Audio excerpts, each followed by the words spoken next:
Halli, eitthvað segir mér að þú svona jafnvel hugsaðir bara gulum Grindvíkingum ekki fallega eftir síðustu umferð. Þú veist, þegar Grindavík tapar á móti Ármanni, fer þetta ekki dálítið endalega kannski hjá ykkur þá, eða hvað?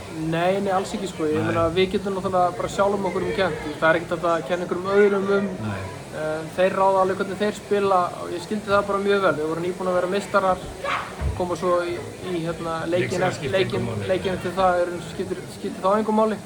Ég vissi alveg að þeir myndu spila á fullu gassi í kvöld og við þurftum það bara að reyna að matcha það en þeir eru bara með mjög mikil gæði á heimavelli. Við höfum bara þurft að hitta svona, hvað var að segja, þeir hitta á góðan leik en við þurfum að hitta á alveg svona frábæra leik og þeir vera kannski á meðaleik til þess að vinna, bara meðan við gæði liðana. En á ferðið tímabili, út af hverju er þetta niðurstaða Þórsara í geði í dag? Sko, ef þú fellur þá ertu bara yfirleitt ekki með nógu gott lið, sko. Og það er bara á mína ábyrgð. Ég bara bjó til liðið og ég þjálfaði liðið og setti bara ekki saman nægilega sterkt lið. Tekur bara full ábyrgð á því? Ég tek full ábyrgð á því. Það er svona, af þessum 6 tímabili sem ég er búinn að þjálfa Þór, þetta er fyrsta tímabili sem ég hef fengið á tilfinninguna að við getum ekki orðið Íslandsmeistarar. Okay. Alltaf verið með þá trú að við myndum geta verið Íslandsmeistarar. Okay. Og ég er svona, já, svona ef er það ekki rétt hjá mig? Þú byrjar bara með titli, er það ekki? Já, þá unnum við titilinn. Þá unnum við titilinn.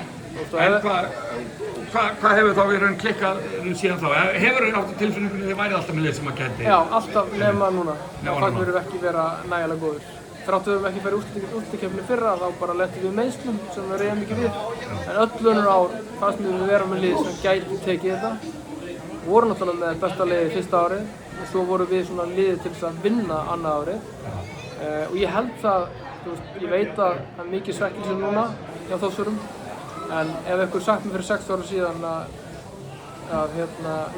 Lalli, þú þjálfar Þór í 6 ár og þú fær 1 titil en þú verður að falla einu sinni, tekur því. Þú hefur skrifað þetta þannig? Ég hef tekið því. Út af að vinna titil fyrir lítinn klúbb með stórt hjarta er eitthvað sem að gefur klúbbnum svona, hvað að segja, þetta gefur okkur svona vonum að geta unnið titilinn aftur.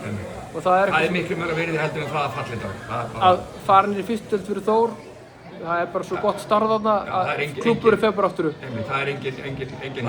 Það er mikill efniviður í gangi og... Já, og bara gott utanumhald utan klúbbinn sem skiptir þannig mestu máli. Já, akkurat. Og þannig að ég hræðist ekkert fyrir Þórsara að spila í fyrstu deildinni. En hvað heldurðu með þig? Þú ætlar að fara að gefa í pólitíkina og annað, eða ekki? Áttu svona vonaðu haldir áfram eða er 6 ára orðið fínt? Já, ég held áfram að þjálfa, svo náttúrulega ræði ég ekkert sjálfur hvort að ég fái að þjálfa Þór áfram sko. Það er náttúrulega búin að vera svona önnur fjölskyldan, bara hjá fjölskyldunni minni núna í 6 ár. Og okkur hefur liðið rosalega vel þarna. Og Þetta er fallegur klúbbur, þetta er fjölskylduvært og flottur klúbbur. Þetta er frábær klúbbur og það er náttúrulega sérstaklega bara fólki sem er í kringum þetta. Búið að vera svo sama fólki svo rosalega lengi. Jóhanna formaður hérna. Jóhanna og Gústi. Þetta er náttúrulega guldsígildi fyrir klúbba að hafa svona fólk. Það er engin ástæða til að örvætta fyrir það, þið bara bansið upp aftur. Já, hvort að þú verður í stýrið eða ekki, skiptir ekki máli. Það skiptir engum máli, það verður sko spilaði körfubolti Þorlákshöfn. Hvort sem það er úrvalsdeild eða fyrstu deild og hvort sem ég verður stýrið eða ekki. Takk fyrir. Það er svona næs.